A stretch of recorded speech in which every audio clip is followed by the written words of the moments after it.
Hi guys, it's Ari Augustine here with CraftQuest. I am a book blogger, a CraftQuest editor. I really suck at this part, but I'm a person who writes and does lots of writerly things. And today we're going to be discussing Resolve to Write, which is pretty much looking at how you can best invest in your writing career this year. Maria. Hi guys, I'm Maria Tarot. I'm a YA writer, editor for CraftQuest, all-around writerly person, book nerd, and I can't wait to discuss this topic with everybody because we as CraftQuest did a few things this past year to invest in our careers, and we can't wait to share them with you. Justine. Hi, everybody.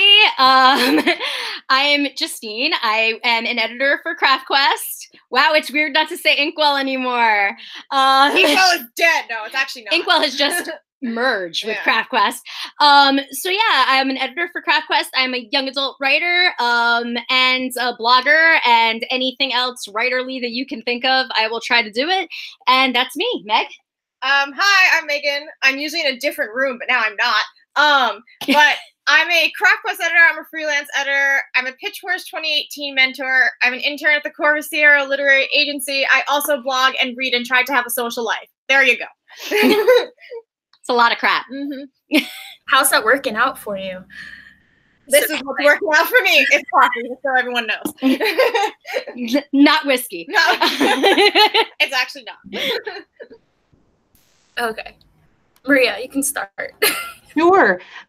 So resolving to write, what are we going to talk about today? We're going to talk about how you can make the time to write. We're going to talk about things that you can do to better your own craft. We're going to talk about other kinds of things that you can do to improve your networking skills. So let's start off with things to improve our craft. Let me just give a little background on me. I guess I started writing 18 years ago. And I just finished my 6th completed manuscript. Yay. But it's not, I don't just have 6 manuscripts. I have about 25 of them that are not finished and about 2.1 million words throughout my career. And the thing people always ask me is, why am I still at it if I haven't broken in? What's the problem? What's happening? And I do see a lot on social media about things like the market isn't right now, or it's all about timing and it's all about luck and it has to be the right manuscript at the right time in front of the right agent. These are all true things. However, I really feel like it wasn't until about 2 years ago that I reached a level where those things were true for me personally. Prior to that, it had to do with my words and how I constructed my words and the devices that I used, either let it be plot, let it be grammar, let it be showing versus telling. So what I really had to do was I had to dig in and I had to start really understanding craft, because I came from a technical writing background where I can write you a great essay. I can write a great article. I'm very journalistic that way. There's nothing bad that can be said about my technical writing, but fiction writing is a whole other level of crazy. So self-education became a huge part of my life about 6 years ago, where I really started to dig in and look at these plotting devices, the 3-act structure. I was introduced a few years ago to the emotion thesauruses by Angela Ackerman and Becca Puglisi. And, those really, really helped me look at things in a different light. Even something we hear about all the time, showing versus telling. What the heck it really means. It's not just description. It's the immersion of the reader in the story to make them believe that they're standing alongside that protagonist. So, there are resources available to all of us, I feel. Libraries, the internet is a wealth of information. And I know Ari and I had discussed this a few weeks ago about, how it can take an hour to, to read up on something, not just researching for a plot, but also the craft itself. like digging deep into a scene. How do you dig deeper? So let's go around the table and kind of see, you know, what your guys' thoughts are on self-education and any resources that you've come across to help your craft. Why don't we start with Justine and Megan? Okay, so I have a favorite book. It's called The Kick-Ass Writer. It's by Chuck Wendig. He is just hilarious, and that helps like sort of grease the wheels as far as reading through things that might scare the crap out of you. He's very real and straightforward about how difficult and how rewarding in equal turns the writing business is. And if you're going to buy, aside from the Emotion Thesaurus books, which are amazing as well, if you're going to buy any other book about your writing this year, that's the one I would go with. He's just, he gets you thinking about how best to use social media, how not to break your neck about that, which is a whole other topic we're actually going to be talking about in a future Craft Quest episode.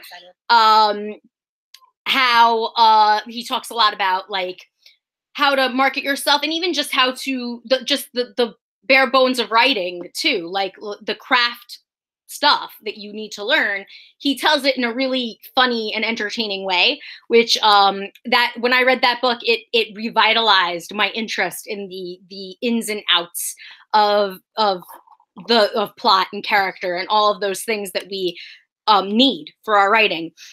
So there's that. And then also I feel like if you're going to I'm trying to think of the best way to answer the question that you asked specifically. There are great writing resources out there. I mean, we tweet out when we run into any, we often tweet out at Write Craft Quest, any resources that we run across. KM Weiland's blog is a very good blog for she really dives in. She has a whole series, which I don't know if she's been doing recently, but that I was reading really intently last year. These last couple of months have not been easy reading months for me, but she did this whole series on every Marvel movie and deconstructing character and plot and structure throughout.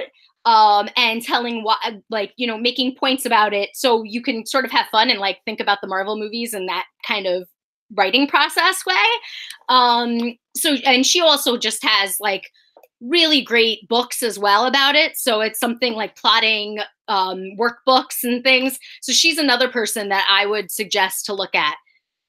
You have? Yeah, I do. Okay. So, I don't have necessarily books, to use because I'm kind of a very, internet research kind of person, and I'm very into blogs and writing tips that way. So I would highly recommend following Susan Dennard on either Twitter or her blog or any way you can follow her, because she does like almost daily threads about the publishing industry, how to improve your craft, things you should look out in terms of publishing that may be super sketchy or not exactly great.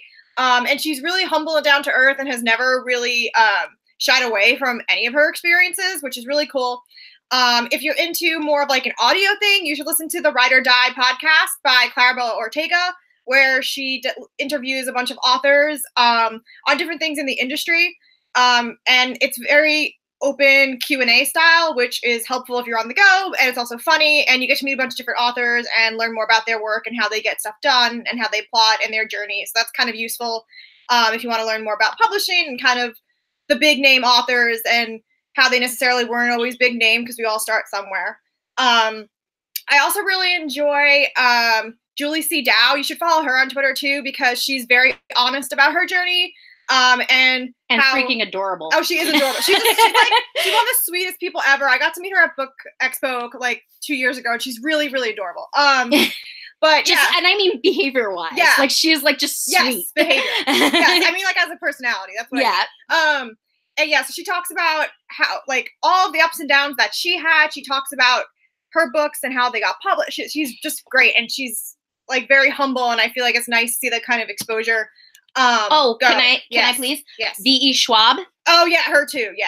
She is also somebody who is very realistic. If you ever feel like, oh, my work, it stinks, and oh, they must feel like their work is great. No. That is, Victoria Schwab is really good at pointing out that even after selling as many books as she still has that feeling of imposter syndrome sometimes. She's super organic in that way, where her Twitter varies so much between like her personality, her books, and then one day like just going on Twitter like, I feel like everything I write is crap. When obviously, like, her fans don't think so, but it's still like you can be wherever you are in your journey and still feel that it doesn't work or doesn't matter. I would also recommend, as a good internet resource, Be Your Own Mentor, which is started by Rosie Thor and Rachel Griffin. There you go. And basically, a bunch of authors and writer friends and pretty much people in the industry talk about different components of your writing. So strengthening like how to write villains or how to write the right query or synopsis. And it's all just free resources that you can totally access on a blog. So I would highly recommend that. And in terms of like your actual writing, I like to do a lot of free writing, or rather I like to do writing that I'm not intending to publish, because I feel like taking the pressure off of that writing kind of lets you play around with a bunch of different things. So anything you're reading or learning, why not try it out? If you're not going to read it or show it to anybody and it's kind of for you, why not? And I also do a lot of forum role playing, which is kind of like, you create your own character. Sometimes it's like an extended fan fiction sort of stuff, and you just create a universe and write with other people. So that's kind of how I work on building my own craft. Could I'm just going to make a quick point. When I was first starting out, I was very discouraged very early on, and I took a very long break, and I found my way back to writing because of fan fiction. Fan fiction saves lives. I mean, because you know what? It's easy in some ways, because you are taking a character that is already created and you're just and most likely you love them too, so you have that passion. Yeah, so you find you're finding their voice instead of finding an original, unique voice. So you're finding that character you like's voice, and then you are putting them in a situation that you invent within a world that already exists. So it does. You're in some ways it's mimicry, and in other ways it's this special like form of striking out on your own, but within other people's terms. And also you're applying your own writing style, right? Exactly. So you're not copy and pasting what screenwriters or other books, wrote. You're doing it in your own way. So that lets you experiment with craft and even character development, even if it's not your character, which is still learning. So one of the weirdest stories I have ever written to this day was a story where I had a character that slowly went nuts because he went through every single dimension that was possible for him at the same time. So every possible thing. So I had to write him from his point of view going insane. And it was the first time I'd ever done anything like that. And it was such a great exercise in just messing around. And I didn't have to focus on things like, who is this guy? Or what are these different dimensions? Because people who liked the show knew what I was talking about. Mm-hmm. However, the actual fun of getting him to live through each of these things, or different variations of things that he could have, like directions he could have gone, those were all coming from me. And his feelings were coming from me, but the story was already embedded. So it was like a fun way to get to experiment with fun things about craft. In addition to that, and I'm sorry if I'm monopolizing, guys. So I actually was just having a conversation with a friend of mine who writes poetry, who has never really like done anything with it. Like she's dabbled in it for years. And then all of a sudden she said to me, she was like, well, I don't know, like how do you tell that your writing is worth anything? And I was like, well, every step, and I'm giving this wisdom now to you guys. I mean, whatever wisdom it is. And every step is a new journey of, is this any good? And it's always going to feel that way. But if you're writing, you're a writer, and you start without showing anybody. And then you step to, okay, now I feel like maybe I can show people. And then you're showing people outside who are like other people who work in the craft. And then you're showing agents. And every step of that is a whole other like feeling of, oh my God, and that's normal. So if you're sitting there going, am I a writer? You're a writer if you say you are. Right. But learn about it. Keep working. And it's all evolution. It doesn't come all at once. I would like to add something to that, if I may. So the way I like to look at it, piggybacking right off of that, is you would not apply for a job as a lawyer without having a law degree. You would not expect to be able to walk into a courtroom with no formal training and be able to win a case. So the same thing then would also go for any kind of job, whether it is a retail job or it's a doctor or it's a teacher. You would not be able to walk into any job without some form of training, because if you don't have that training, you are going to fail. Now, here's the thing. That does not mean you need a creative writing degree. You do not need to have formal classes. You don't need anything like that. But self-education, piggybacking right off of that, is the only way you're going to be able to write something and get anywhere with it. I meet a lot of writers that have written their very first manuscript, they've polished it up a little bit, and they immediately self-publish, which is fine. That's everyone's prerogative. You can do what you want, but it doesn't, then they get upset and they don't understand why it's not selling or why it's getting bad reviews. And I'm not saying that there aren't people out there that are just naturally amazing. Of course there are, there have to be. There's geniuses in all fields. But for the rest of us, for the majority of us, we need some form of training, some form of guidance, whether it comes from blogs, whether it comes from formal classes, whether it comes from all of these books and resources that we just discussed. So I just wanted to add that, because I think people view writing as some sort of get-rich-quick scheme that isn't really a career, but it is. Writing is a business, and I know that's an unpopular opinion. Get rich quick, get rich as slow as humanly possible. Just to add, there was an article recently published that the median salary for a full-time writer is $20,300. So if that's your get-rich pyramid scheme, you might need to develop a better pyramid scheme. I have to add that on campus, they actually have a giant poster that says everything you can do with your English lit major, and writing is listed as making a lot more money than what they will ever make. It's crazy. And it's also listed as like you could work in random places, which is cool, but yeah, it's really high. It's not realistic. Not even close. Fiction writing or content writing? Like, legitimate question, because those are two very different things. It just generalized. It didn't even it just said average writer makes boom. Okay, And that's another topic. No. I'm going to back that. It's, yeah. Absolutely. So listen, you know, we all invest in ourselves in whatever career it is that we're trying to make it in. You know, so we do, you know, we as writers do need to invest in our own craft. Ari, I'm sorry. I jumped in without you getting a chance to speak. Go for it. You're on mute. I was also making notes, so I didn't repeat what you guys were saying. So I'm with Megan. I tend to gravitate towards the internet a lot for my information. Of course, now it's getting a little more difficult because it's also a place where there's a lot of misinformation. So I try to get a lot of different sources that don't repeat the same thing, but generally agree, you know, on the same approaches or bits of information. So I think that it's always important, if you do find something online that is helpful for your writing, to just make sure that it's not some random fluky sort of advice out there. But I mean, I guess if it works for you, it works for you, but just understand that it may not work in terms of the business aspect of your writing.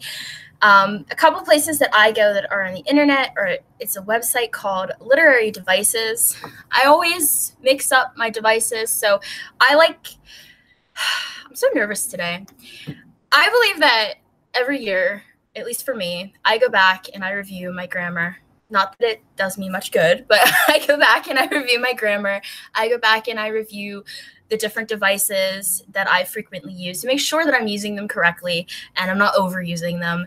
And it's just a good practice for structure and form. And because I'm an English major, I have to. So I go to Literary Devices. It lists out all the different things. So you'll hear a lot of words bounce around like cliches and tropes, and it gives you very simple definitions so that you don't conflate the terms, and that's really important to me. The second website is the Science Fiction Writers of America. I used to live on that website until I discovered all the other websites. I tend to write more fantasy, but originally I started writing BF. Sorry. I started writing science fiction, and so I found this website. Yeah. You're not supposed to read the private chat out loud, Ari. I'm so like keyed up today. It's crazy. And I didn't even have any coffee. I don't know what it is. Sorry for you. Oh God. Oh, I started writing science fiction, so I found it extremely helpful to go on that website. It lists all the different manuscript requirements. It has like a big manuscript example, so you can see what your form should look like. I just think it's helpful for structure, but it also has articles in there about what to look for in an agent, what an agent definitely should not do. They have a giant list. They have the, what was it, editors and predators. Someone help me out here. Editors and predators, so that you can understand that business side and have that knowledge so you're not making mistakes, like signing with someone who runs off with your story and you never see a penny of it, which does happen in the world if you don't watch out. They also have articles about vanity presses and things like that. And they also have articles that distinguish the difference between self-pub, Indeed, all that, all the things that a writer should generally know, so that when they're trying to sell their completed manuscript, they have an understanding of where they're sending their baby. So I think like Justine mentioned, Helping Writers Become Authors by Weiland. I live on that one as well. Pretty much my favorite part of her website that I have found extremely helpful is, and I know I've said extremely and helpful a million times, guys, but I'm running on limited capacity today. So I like the part with the plotting where she breaks down in a story where the inciting incident happened, where plot point 1, plot point 2, plot point 3, blah, blah, blah, it goes on.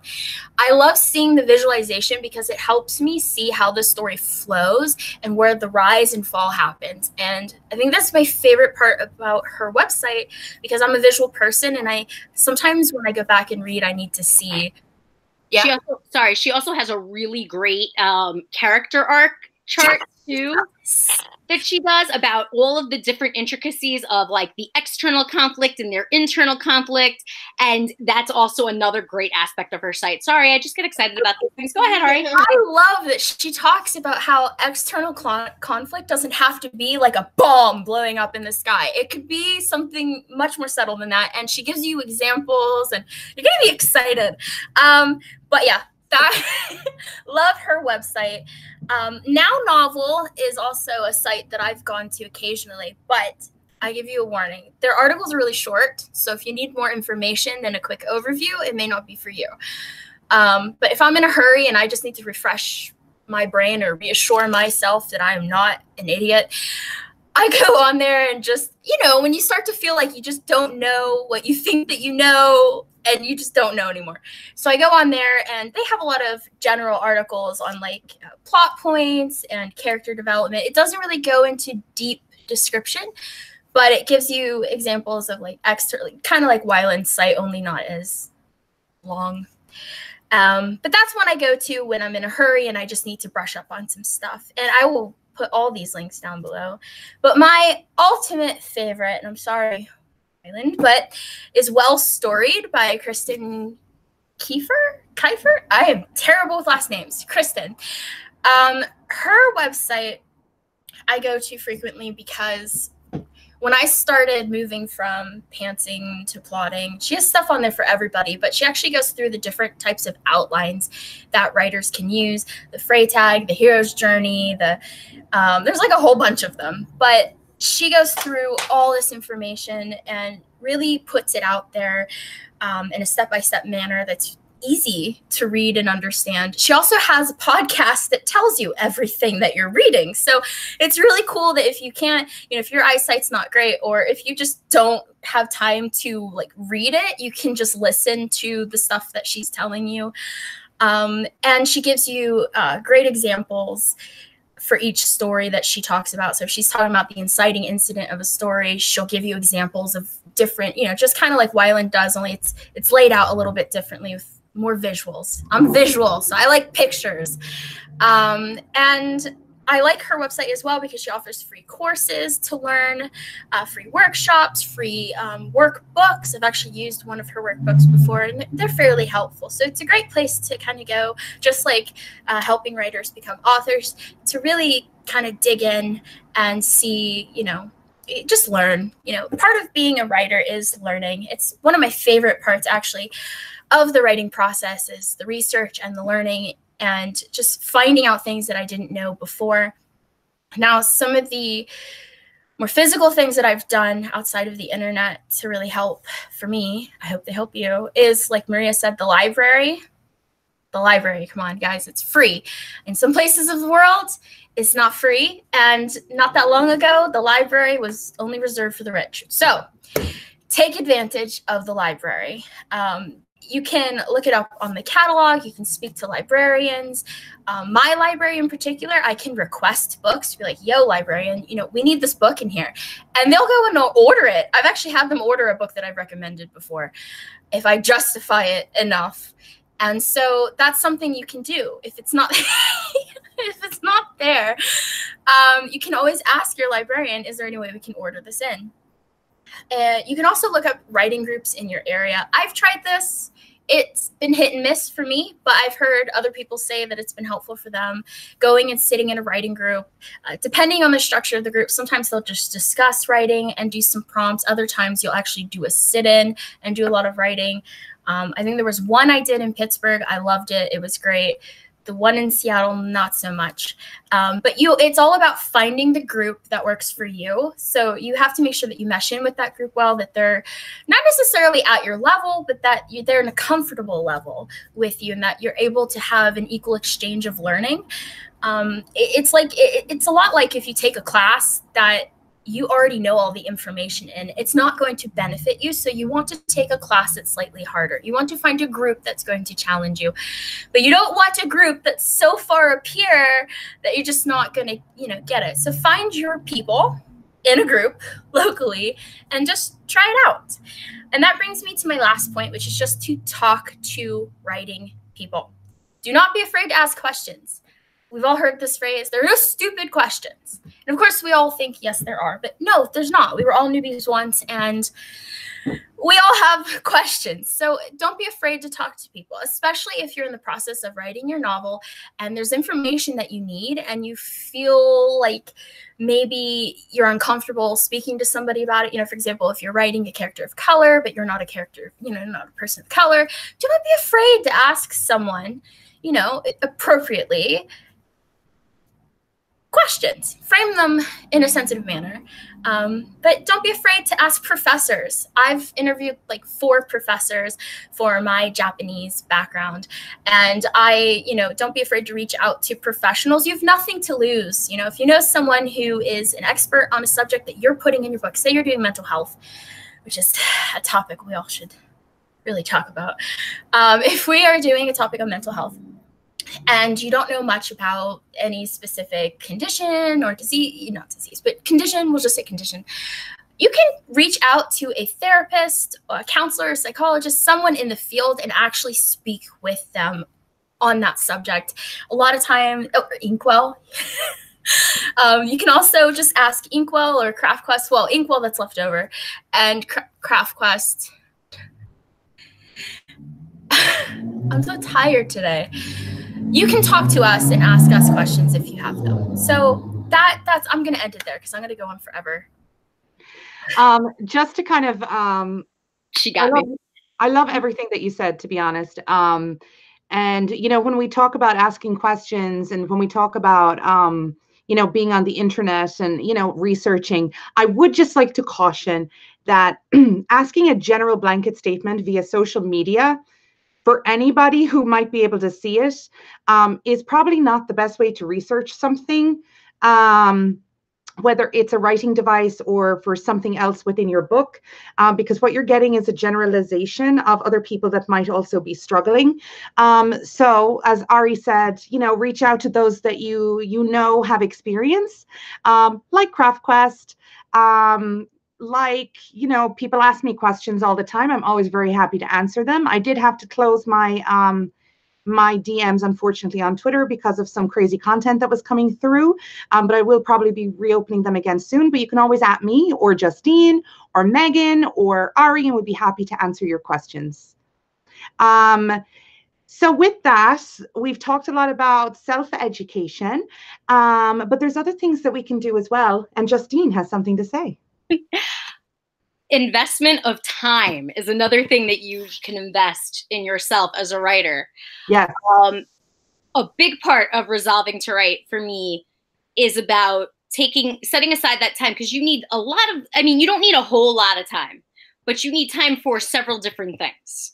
So as a writer, you have a couple of parts to you. You have the person who's learning, which should always be there. You have the person who's writing. And you have the person who is socially trying to either go through social media or talk to people and learn things. One way, when Maria was saying maybe don't ask a blanket statement so you're getting all of social media, if you're looking for a particular expert, though, you can say things like, I need to talk to somebody who knows a lot about blah. Can somebody reach out to me in DMs? Or can I DM you about this? That is a way of getting, opening that door where you can start talking to someone who may know. And then, of course, when you get them in DMs, find out how they know about this stuff to make sure they actually know what they're saying. Research people. Yes. But it's a good way if you have a wide social media net. Like I'm sitting here on I think 5,000 followers. If I ask that question, hopefully somebody will know something about what I'm talking about. So yeah, so that is a great way to just sort of throw out the net and be like, I need to know a lot about this, and is there anybody who can help? So so there's that. But also, so you're doing those three different things. You're learning things, keeping up with your craft, you're writing, and you're also socially connecting with people who are also writers. That takes time, and you can't I'm not gonna say that word. You can't go halfway with it. I almost needed censors. So don't, it has to be something that you set aside time for. Now, I don't know about you guys. I know it's true about Maria. I don't have time to do, I have a baby running around. Well, a baby, he's 9. I have a child running around. He will always be your baby. He will. But he's running around, and I've learned to write with a child singing "Everything is Awesome" in my ear, because if I didn't, then I wouldn't be able to write. So one thing that I think is a good idea, as far as my big tip about investing time in your writing, is not necessarily just set aside. I know a lot of people are like, set aside a certain time, but realistically, I have a full-time job. I'm a full-time mom. I have I don't know if it's a part-time job, but I'm also an editor. I'm writing. And with all of those things, there is not enough hours in the day to do all of that and, have a set aside time to write, like an hour or 3 hours to write every day. That's not going to happen. But, and then not to mention learning about craft and also being social as far as among writing peers. Those things are not going to all happen. What I have learned is that the best way to make sure that you write often, if not every day, is to forget your rituals. That idea that you need to be smoking said cigarette in this room under this blue moon, and my husband used to literally sit there with a cup of with a bottle of soda and his ashtray. And if he didn't have that and he wasn't writing on a yellow pad with red ink, he couldn't write. And it took a long time for him to break himself of that. But if you're sitting in a realistic world, you can't do that. Like that was cool when he was like working and that was his entire life. And then when he'd come home from work, he would sit in front of his computer and have his cigarette and his soda and type for a few hours. But if you have life going on around you and you're not like a single dude who comes home and writes every night, and you know, if things have gotten more complex than that and you have a lot of facets to what you're doing, that's like impossible. Like you can't find that perfect condition where you're going to be able to write. I'm going to add a counterpoint to yours. It's not even a counterpoint, it's a follow-up point. Okay. So I have a very different way of organizing how I do anything, mainly because I kind of do a lot of different things. If you've watched since the beginning, I have about like 6 different jobs. So I've kind of found that not about setting certain times per day, but it's kind of like I've gotten to a point where I know with certain gaps in my day what I can do with that time. So like if I'm commuting, I'm like, okay, commuting is a good time for me to like read a manuscript or read a book or maybe like jot down story ideas if I'm like on the go, because you usually have your phone or some kind of thing that you're like is physically in hand, right? Or like certain days of the week I'll be like, okay, because I edit, I do like a literary internship, I'm a pitch wars mentor, I'll be like, okay, these 2 days will be dedicated towards this and these 2 days, because like I feel like otherwise, at least for me, like this is how my brain works. Justine's brain works differently, everybody's brain is going to work differently. But mine needs a sort of structure that's very different than working around life. I have to kind of rein life in as much as I can to an extent. So I like to do certain days are dedicated to certain things. So maybe Monday, I'll go through like submissions, right? Let's say Monday. And Tuesday, I'll do like my editing projects that I have, because that seems like if it's my schedule is good, that's what I'm going to do. You know, and like all the other in-between times of my day will go towards kind of whatever is going on with that day. Like maybe I'll get a story idea, so I'll write for like 10 minutes on the train. I don't know, maybe. It's just how I organize it. Like obviously life is going to happen. You know, people have kids and people have multiple jobs and it's endless what can happen. But it's kind of figuring out like what with your mentality and your life works best for you. And it's going to vary so much with every single person. So anything that each of us say, you can take it, ideas that you want, you can pick and choose. Like that's what I feel like is kind of what we're offering to you, is different suggestions. Yeah, like, and at the end of the day, as long as you're investing the time. Yeah, like I need to color my schedule to a certain extent. You work with the child screaming in your ear, that's totally fine. Like, you know, your husband at the time worked with like the cigarette thing. I mean, if you have the time to do that, that's how you do it. That is totally cool. It's just you need to figure out what works for you. And some people are going to be more of the schedulers and other people are going to be more of like, let's just see what happens. And you know what? If you're still getting words on the page and you're still learning and growing, then that's awesome. Like that's kind of what we're always doing. And I think with writing, it's one of those professions where it's like, you always have to learn, you know, and you always have to grow. And if you're not putting in the time, like you can write all you want. If you're not learning and improving your craft, your writing's not going to go anywhere. And I think that's kind of the misconception of writing, is either you're going to be amazing or you're just going to be terrible. And it's not true, because if I look back at the stuff that I used to write when I was a teenager, that was crap. Okay. Like it was painful, but like, do I still have imposter syndrome? Yeah. Do I kind of like hate my writing almost every day? Probably. But if I compare the two, there is significant growth. And that's kind of what you have to do. Always evolve. Yes. I think Maria was about to say something, and then Sorry. me and Megan are in the same room, so now we're just piggybacking off of each other like madness. But like legitimately, I did want to offer a counterpoint if like, you know, working around is not like a way to work for you. I've also learned that she talks a lot with her hands and keeps accidentally bumping me. Saz. All I was going to say is, you know, I do see people getting very upset about things like not having the time to write. And, you know, I make time. I definitely make time. I don't know where I pull this time out of my backside, but I make it. I run on 4 hours of sleep and hit the road running for a 9-hour shift, and then come home to my crazy kid and I take care of business. And then as I'm putting him to bed, I pull out my laptop and I'm singing to him, but I've got my laptop out, and then I get in about 3 or 4 hours to go to sleep and do it all over again. But that's me. And that's not everybody. And some people have absolutely no time. I met someone via social media. One of my followers has 12 children and still cranks out a book a year. And I have no idea how she does it. Shout out to Erin. Like I absolutely bow down to her.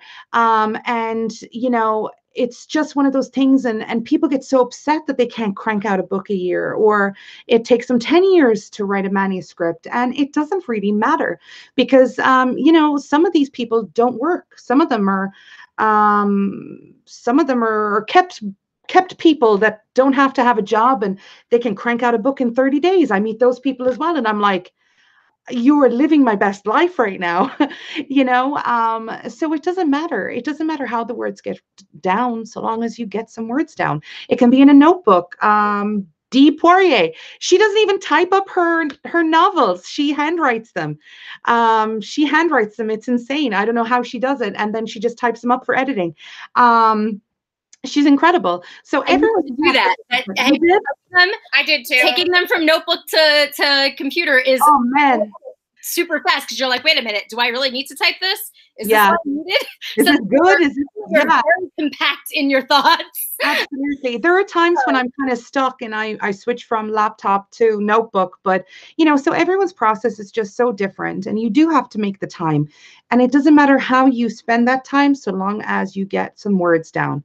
I saw a tweet a few months back that said something like, oh, this tweet has 280 characters, which equates to 50 words. If you tweet 10 times a day, it's 500 words multiplied by whatever it was, like 6 months was a manuscript. I was like, it was just mind blown. And, he was absolutely right. So it doesn't matter. It doesn't matter if you do 50 words a day or 5,000 words a day. And don't get hung up on the numbers, because chances are those high word count chapters you do, those high word count days you have, 9 times out of 10, you'd be cutting 60% of it anyway. So don't kill yourself over, don't kill yourself to do things to get that word count up. Just get the words in and figure out how you get the words in, whether you need to be organized like Megan, organized chaos, I guess, more so, right? Whether it has to be an organized chaos like Megan, or it's a fit in when you can, like Justine. It is what it is, because I'll tell you, the last couple of months have been rough for me writing wise. I was trying to push through, and I couldn't quite get there, and it wasn't writer's block, but it was something else entirely. Ari and I discussed yesterday, and I think Justine and I also had this conversation. So I was dealing with some other stuff with my writing, and I couldn't punch through, but I still persevered, as painful as it was.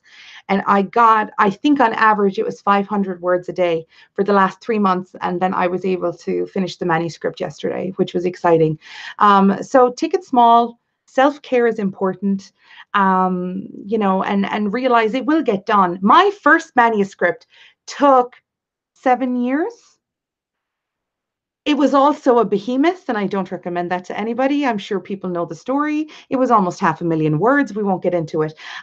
So yeah, it's not that it was like an 80,000 words manuscript in 7 years, but anyway, neither here nor there. But it can take you 10 years. It can take you 10 months. It is what it is. That's all I had to say on that topic. I'm sorry. One more thing, and I know sorry, Ari. We keep cutting Ari off, but I feel like another thing that you can do, because Ari mentioned writing workshops, and that's awesome. I mean, I live in New York City, so I've got like Gotham Writers Workshop is like right around right near my job, like super easy to get to. They have a great website too. They do have a great website. They also have, if you're in New York, they also have occasional free workshops. So if you look up and subscribe to them, you can see that, and you can pop in for a free workshop. And I've been to those, and they're really great. So it's it's literal workshopping. There's like there's writing prompts, and you sit up and you write, and you choose whether or not you want to share. And I liked it. I felt very at home there when I went. So that's one thing. But if you do not have access to a writing group that you feel comfortable in, one thing that has changed my perspective on my writing this year, and I'm totally going to be self-advertising a little bit in a way, but we went to when we went to the Entrepreneur Workshop in October, held by Corvisiero, we all got to meet in person, and we got to meet with a couple of other people. We got to see our friends Jenny and Raquel, and we had such a good time. And by the time we left there, we are now in a Twitter group chat called the Sisterhood of the Traveling Pantsers.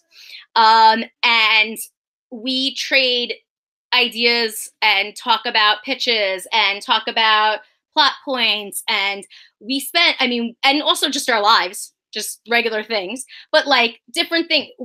Should I do this? What do I do with this? How do I do this? And just general encouragement. And I mean, there has been nothing like it. And for me, that's a lot because it's odd because I have a family of writers here. I mean, Megan is my sister-in-law. So my husband is a writer. I'm a writer. So the three of us together have sort of been our own little workshop for a really long time.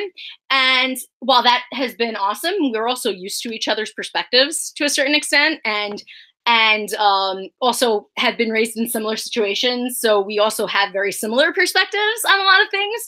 So opening that up to some new people and just people that we're comfortable with and we trust has been like totally life-changing. And you guys are awesome. So we love you, Sisterhood. Writers need other writers. I say, like, I feel like it's one of those like blanket statements that's very obvious, but you don't realize it until you have it, I think. Because writing, I feel like, can be super isolating, especially when you're discussing like really personal things. Like, you can ask Justine, I've never written a happy story, okay? There are happy moments, but I deal with a lot of dark issues because that's kind of what my brain is. Like, you know, stuff happens. I will not need a censor. I was like, I'm shocked. Yeah, stuff happens. And like writing for a long, long time has been a way to kind of like exercise all of that bad bleep here. So like you can get really, really sucked in to those feelings that you're putting down on the page, you know? So when that happens, like, if you're stuck in that mentality over and over and over again, it's kind of really not good for your mental health. And I think also sometimes you just need like other writers to tell you, like, one, it's okay to deal with that stuff. It's okay to think your writing is bad. It's okay to, like, you know, go through if this is what you should be doing. You know, you need like other people who understand the struggle it is to write. And I feel like people who don't write don't really get it. They're just like, oh, you're like, it's just make believe. You're like, it's fine. And I'm like, you don't understand. It's not fine. Okay, like none of this is fine.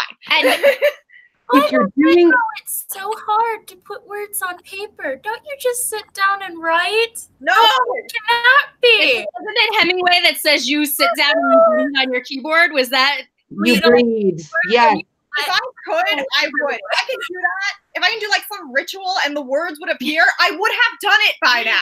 Because let me tell you, it is squish your not easy. They would have appeared.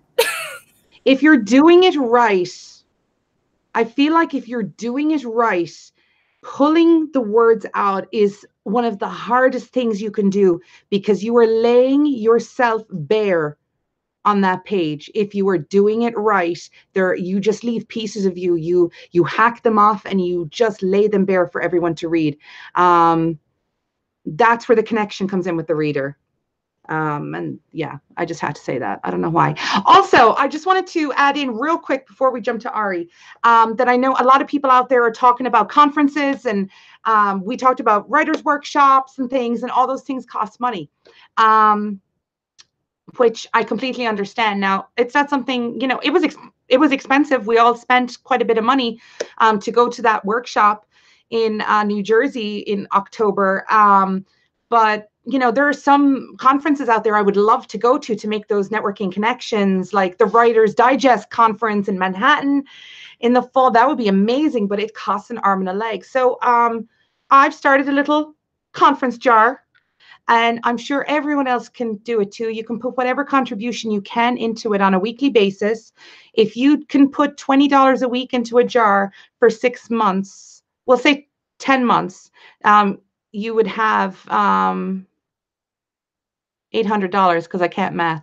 $800 is plenty probably for airfare and a ticket, or not. Maybe you'll have to save up for longer than that. Or if you can't afford $20, put $5 in there, and just keep on saving until you have enough to go to one of these conferences, whether it takes you a year or 3 years to get there. Do it, because let me tell you, I cried so hard in the car on the way home from that airport, because I do live in New Jersey, and I was crying. I'm going to get emotional right now, saying goodbye to Ari, saying goodbye to Justine and Megan. We'd already said our goodbyes to Raquel and Jenny, but I just felt like I was losing my people, and I'm so glad that we were able to keep that connection and keep it going. So I highly recommend it, because nobody understands you like another writer. Ari, go for it. Is there anything left for me to say? Of course there is. There's plenty for you to say. I guess I don't know what to say. It was emotional for me as well, because I moved all the way across the country 2 years ago, away from all my friends in Pittsburgh, which I didn't really like Pittsburgh, but I liked my friends in Pittsburgh. And I think at some point I kept talking to you, Maria, and then I eventually just dived into the writing community on Twitter, and it really kind of made me feel less lonely, because Seattle's really hard to find friends. There is a freeze, and I'm really social, and it's really hard for me to make friends with anybody who was born and raised here. So the writing community has been very helpful. And very supportive, and yeah, I don't want to cry. But that's not what this episode was about. But I think that conferences give you the opportunity to see the community face to face, to learn. We are, as much as all of us want to deny it, we do need some level of connection. Even introverts, even people who hate people, they like to come get together with people who hate people. So I think it's important to, if you can, go and sit with another group, go to conferences and workshops and really listen and interact. I think that's the important thing. It's one thing to go and just hear what's being said. It's another thing to put it into practice. And there are a lot of good things that come out of conferences. In terms of writing and making time for writing, what Megan said is true. Well, I think what all of you said was true. Make time that fits your time. Don't think that you have to wedge every single thing into every single free time. And don't be afraid, though. I want to add, don't be afraid to mix it up. For me, I always sit in my chair, and that's where I write. But sometimes I find inspiration pulling my camper chair into the bathroom. I just sit it in the corner. It's quiet. It's nice and cool. I can't write when it's too hot. I don't know why. But it's out of the way. And I found that really helps. Also going upstairs on the roof, or leaving the house entirely and just going and sitting somewhere public. Funny enough, that does help. So do whatever you need to do. There's a lot of push out there. There's a lot of support in the writing community, but sometimes from me, there's too much of a push to just hurl on through it, just go, even if it hurts, and sometimes that is not good for you. If you really feel like there's a genuine block and you can't move past it and you need a break, listen to your body. Actually, no. Listen to your brain. It will tell you, dude, take a break. Take a break. And don't feel like, I encourage you not to feel guilty taking a break. Just view it as helping you prepare for the next storm or whatever of writing. As a pause, not a break. And it's a pause. It's not a break. Jumped in and muted me before I was done talking. Started as I pressed it. It's also a matter of you have to live to have something to write about. Exactly. Get out there and do things that inspire you. Also, and that's a break, but it's also not, because it's feeding your soul, you know? I've taken a break for I think about a year now, because I got to a point where I finished my first, well, not my first book, but the first one that I was trying to write with an actual goal in mind. And I immediately started a next project, which needs to be completely redone entirely. That's another point. And I just kind of hit this wall of this crushing and overwhelming self-doubt where it got to a point where it just didn't make writing fun anymore. And when you lose that spark that kind of made you want to do stuff, you got to take a break from it. And like, did I feel guilty? Yeah. I messaged Justine for hours, for like weeks, talking about how terrible of a person I was because I had stopped doing this thing that everyone knew me for and that I've been doing for years. And now I'm at a point where I'm like, guess what? My mental health is way better than it was a year ago. And if I do start a story, whether it's tomorrow or a week from now or a month from now or a year from now or 10 years from now, whatever, it's going to be way better or a way better place for me than it would have been if I sat down and forced myself to do it now. And for some people, that break is kind of a scary thing. But you know how common it is? Like, there are several of my writer friends who took years between the book that they're working towards for publication now and the book that they were writing then. And guess what? You know how great like of a writer they are because they allowed that time for things for them to grow, for them to get mentally, like, get thicker skin for this industry, because it's hard to find the people that they need to push them. So if a break is what you need, you know, if you're a writer, I think it will always come back to you, whether you're writing a book or your own thing, or if you're just kind of like writing poetry or like it'll come back.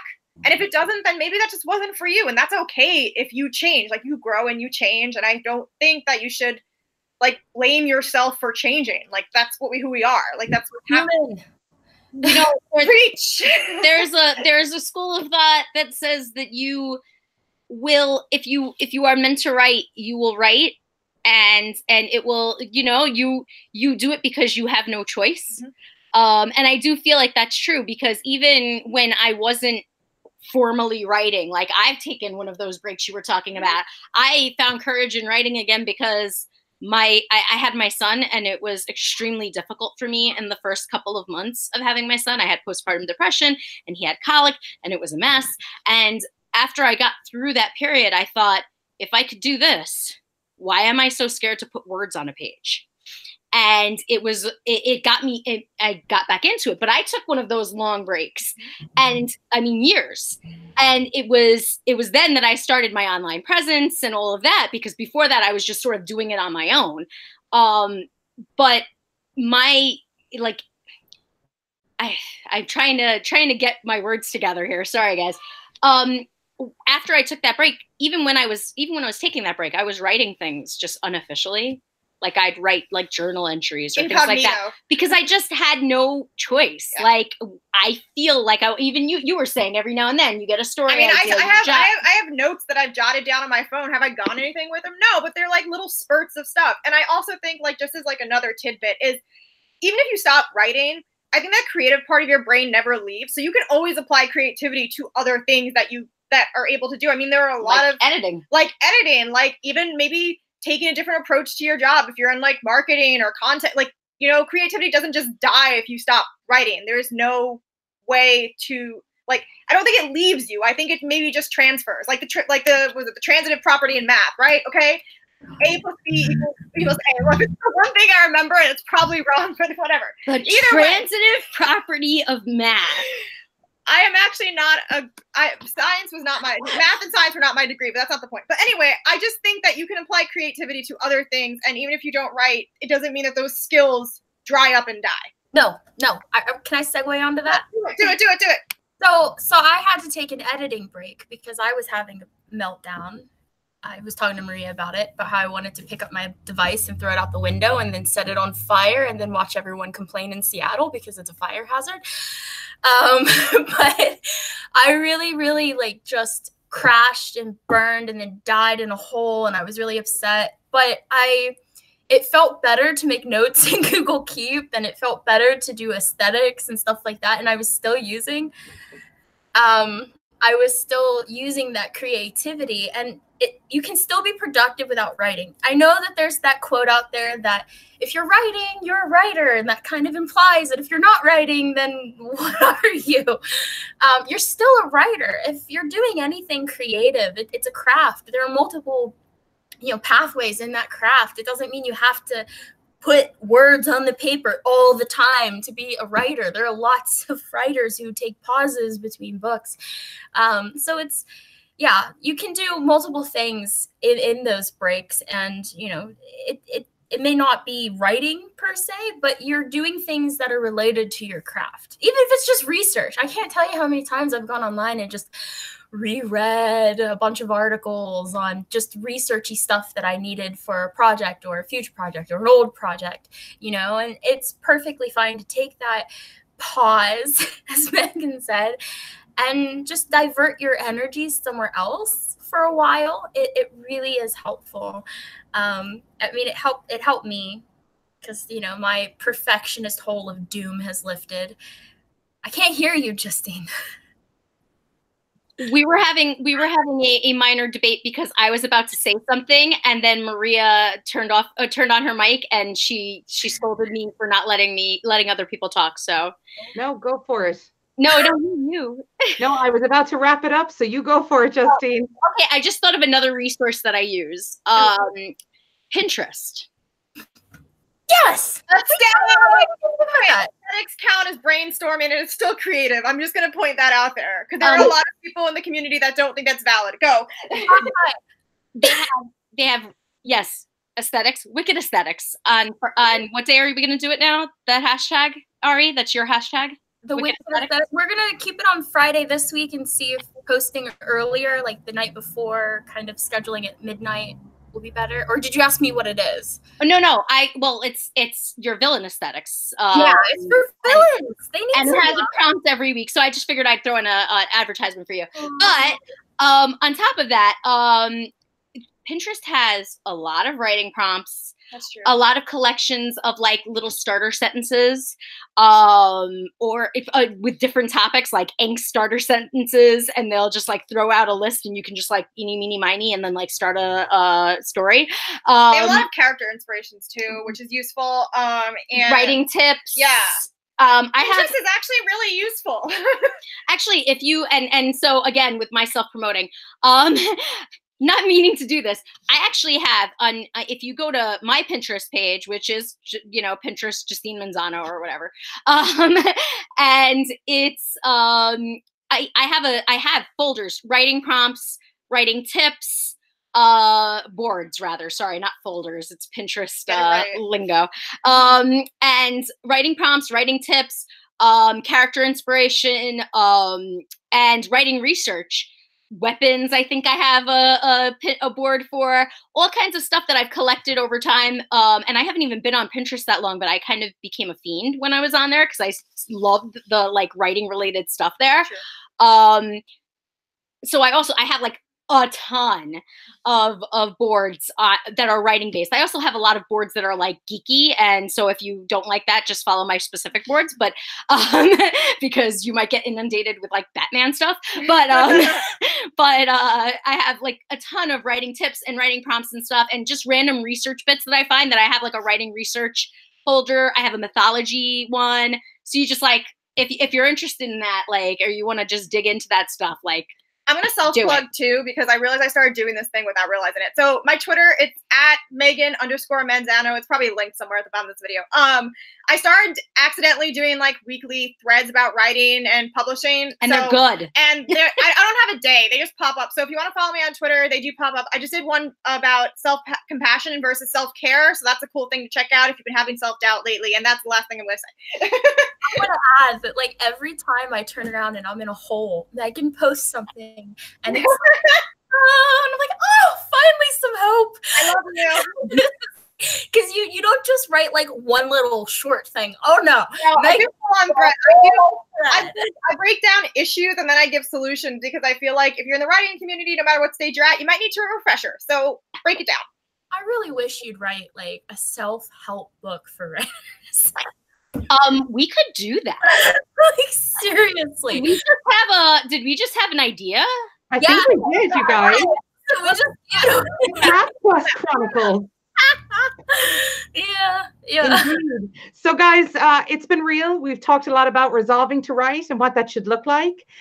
So remember, a few key points: self-educate, invest time in your words, invest time in your self-education, invest time in yourself and caring for yourself, and making sure that you don't drive yourself insane, and take breaks, take long breaks, especially between projects.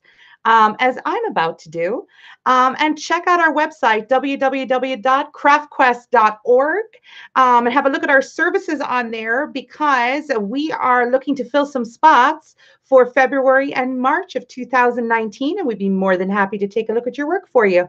So you have all of us to choose from, plus Ishmael, who needs to really get on these videos. Do you think we'll ever convince him? Probably not. So just a side note, Ishmael is a really skilled editor.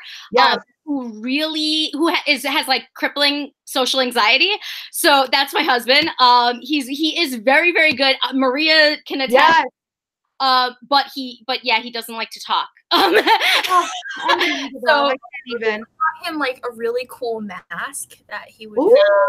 No. Just freeze. Like, trust us. We've seen it. It's really. He could you know, he could just answer any physical interaction. But anyways, but he will edit the hell out of your book and catch your plot holes, because that's his thing. He's the question. That's what we called him. He is the question, and he is brutal, and I love him, and brutal in a good way. Right. So www.craftquest.org. Check out our services. Like I said, we're looking to fill some spots for February and March. You can choose any one of the four of us, Ishmael, and you can choose more than one if you want to. So you can have several people on an edit depending on what package you choose. So that's like sort of the unique thing that I think we offer. Absolutely. And also continue to check out @WriteCraftQuest on Twitter for the new Inkwell lotteries that'll pop up from time to time. There'll probably be one in another couple of months. Next time. As like they usually are monthly. I mean, because they're free lotteries, we make sure that we like actually have time to edit a thing before we throw one. But yeah. And for anyone who doesn't know, the Inkwell lottery is where you enter to have your first 3 chapters edited for free by the team. So this has been Craft Quest. This has been Resolve to Write, and we'll see you guys next month with a whole new topic. Thanks, guys. Bye. Bye.